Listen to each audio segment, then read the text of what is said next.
तो एग्जांपल्स करते हैं।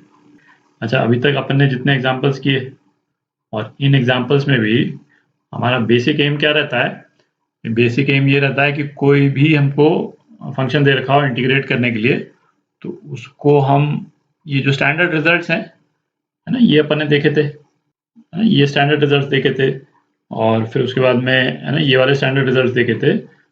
तो हम उन एक्सप्रेशंस को इस वाले फॉर्म में ले आए, ठीक है, इन स्टैंडर्ड एक्सप्रेशंस के फॉर्म में ले आए और उसके बाद में ये स्टैंडर्ड रिजल्ट जो है उसको अपन यूज करें, ठीक है। तो यही एम है बेसिकली अपना।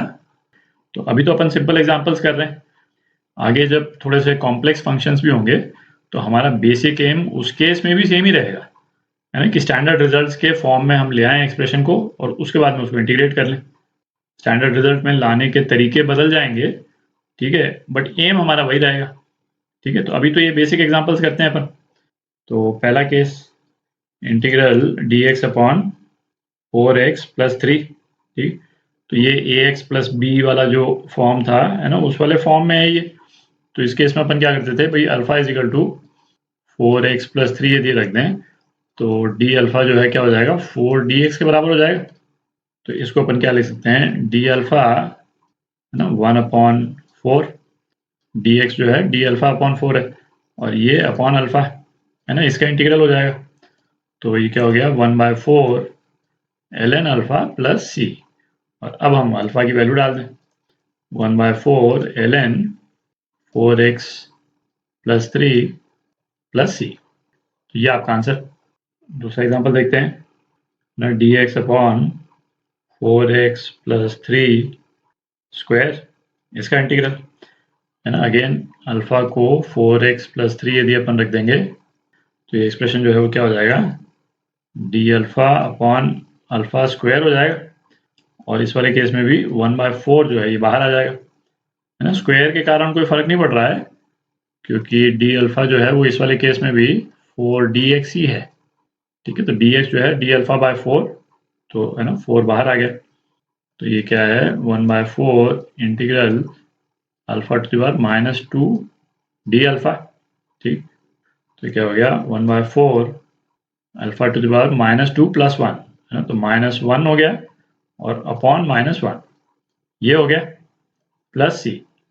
तो ये क्या हो गया, -1/4 अल्फा, 4x प्लस 3, है ना, प्लस सी। अभी चूंकि शुरुआत है तो हर स्टेप जो है अपन, है ना, अलग अलग करके उसको शो करके लिख रहे हैं, है ना। बाद में ये सारी चीजें जो है वो आप एक ही स्टेप में कर लेंगे। नेक्स्ट एग्जांपल करते हैं, dx upon 4x square plus 9, इसका इंटीग्रल। तो इसमें, है ना, 1/4 अपन कॉमन ले लें तो क्या आ जाएगा, dx upon x square plus 9/4। 9/4 को अपन क्या लिख सकते हैं, एक्स स्क्वायर प्लस 3/2 का स्क्वायर, इसका इंटीग्रल। तो ये किस वाले फॉर्म में आ गया अपने पास में, dx upon x square plus a square के फॉर्म में आ गया, ठीक है। जो इसके स्टैंडर्ड रिजल्ट जो अपन ने देखे थे, है ना, ये स्टैंडर्ड रिजल्ट देखे थे। तो 1/x square plus a square D x, तो ये क्या होता था, 1/a tan inverse x upon a, ठीक। तो ये स्टैंडर्ड रिजल्ट को अपन सीधा यूज कर लेंगे अब। तो ये क्या है, 1/a tan inverse x upon a, है ना, और प्लस c।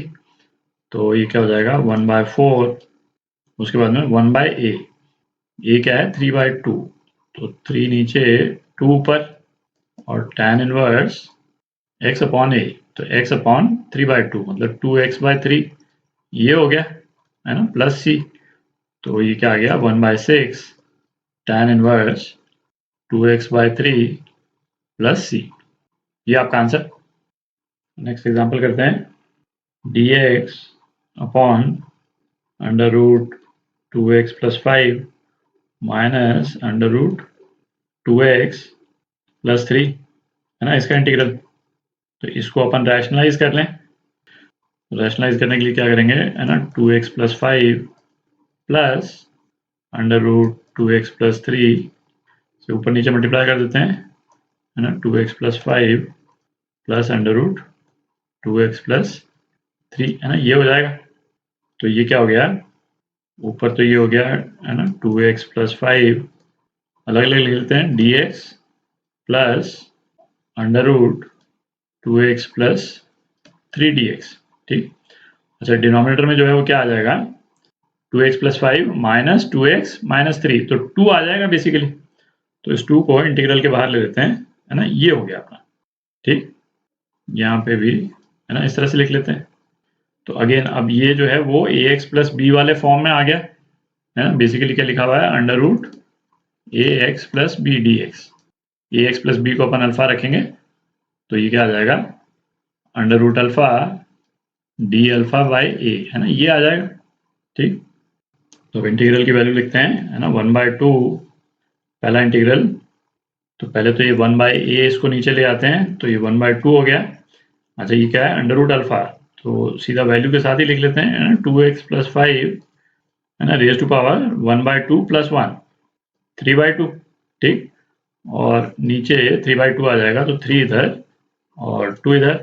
ठीक है, और इसी तरह से दूसरा एक्सप्रेशन, इस केस में भी ये 2/2 और ये नीचे 3 तो आ ही गया। ठीक है, और ये 2x plus 3 raise to power 3/2, तो ये हो गया, है ना। इसको आप कैंसिल कर दें, है ना, अंदर 2 ले जाइएगा तो ये 6 हो जाएगा, ये 6, ये 2 कैंसिल आउट हो गया, है ना, ये आपका आंसर। अगला एग्जांपल देखते हैं, है ना, dx upon 9x square plus 9x plus 2, है ना, इसका इंटीग्रल। अच्छा ये वाला इंटीग्रल है ना, एक ये जनरल फॉर्म होता है, अभी इसको देखेंगे, है ना, ax square plus bx plus c, है ना, और इसके कई रिजल्ट्स निकलते हैं। तो इस जनरल फॉर्म को तो आगे के वीडियोस में अपन देखेंगे। यहाँ पे ये एग्जांपल कर रहे हैं केवल ये अप्रिशिएट करने के लिए कि अपने को इंटीग्रल किसी भी फॉर्म में दिया हुआ हो तो हमारा प्राइमरी पर्पस क्या रहता है, उसको स्टैंडर्ड फॉर्म में लेकर के आना। तो इस वाले केस में जो अपन मेथड यूज करेंगे, ये एक टेक्निक है इस तरह के इंटीग्रल्स को करने की। इस जनरल फॉर्म को करने के, है ना, जो बाकी तरीके भी होंगे, है ना, उनको आगे के वीडियो में देखेंगे अपन। तो ये क्या हो गया, डिनोमिनेटर इसको अपन फैक्टराइज कर लें तो क्या आ जाता है, 3x plus 2 into 3x plus 1, है ना, ये आ जाता है। तो इसको अपन क्या लिख सकते हैं, न्यूमरेटर जो है उसको अपन इस तरह से लिख लेते हैं इसमें, है ना, 3x plus 2 minus 3x plus 1, है ना, ऊपर 1 है तो इसको इस तरह से इस फॉर्म में लिख सकते हैं अपन, है ना। और ये भी आप अप्रिशिएट कर ही सकते हैं कि भाई ये एक यूनिक केस है जहां पे अपन इस तरह से इसको एक्सप्रेस कर सकते हैं, है ना। ऊपर 1 है तो इस तरह से हमने इसको कर दिया। यदि किसी दूसरी तरह से फैक्टराइज होता तो ये चीज हम कर नहीं पाते, है ना, वहां पे कोई दूसरी टेक्निक अपन यूज करते। तो इस केस में तो अपन ने इसको इस तरह से एक्सप्रेस कर दिया और नीचे dx, है ना, upon 3x plus 2 into 3x plus 1, है ना, ये हो गया। तो इसको क्या लिख सकते हैं अपन, सेपरेटली डिवाइड कर दें तो ये आ जाएगा integral dx upon 3x plus 1 minus integral of dx upon 3x plus 2, ये आ जाएगा। ठीक, तो ये अगेन, है ना, ax प्लस b वाले फॉर्म में आ गया। तो इसका रिजल्ट अपन सीधा ही लिख लेते हैं, a क्या है इस केस में, 3 है, तो 1/3 तो ये हो गया।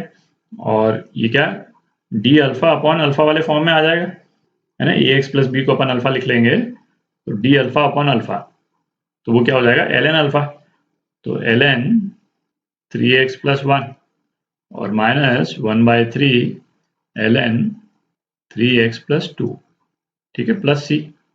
एक स्टेप और इसको सिंप्लीफाई कर लेते हैं अपन, 1/3 ln, है ना, 1/3 कॉमन ले लिया तो ये इस तरह से आ जाएगा, 3x plus 1 upon 3x plus 2।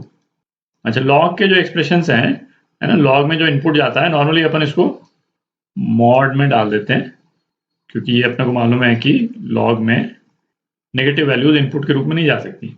ठीक है, तो कई जगह पे आपको मॉड भी मिलेगा, नहीं भी मिलेगा।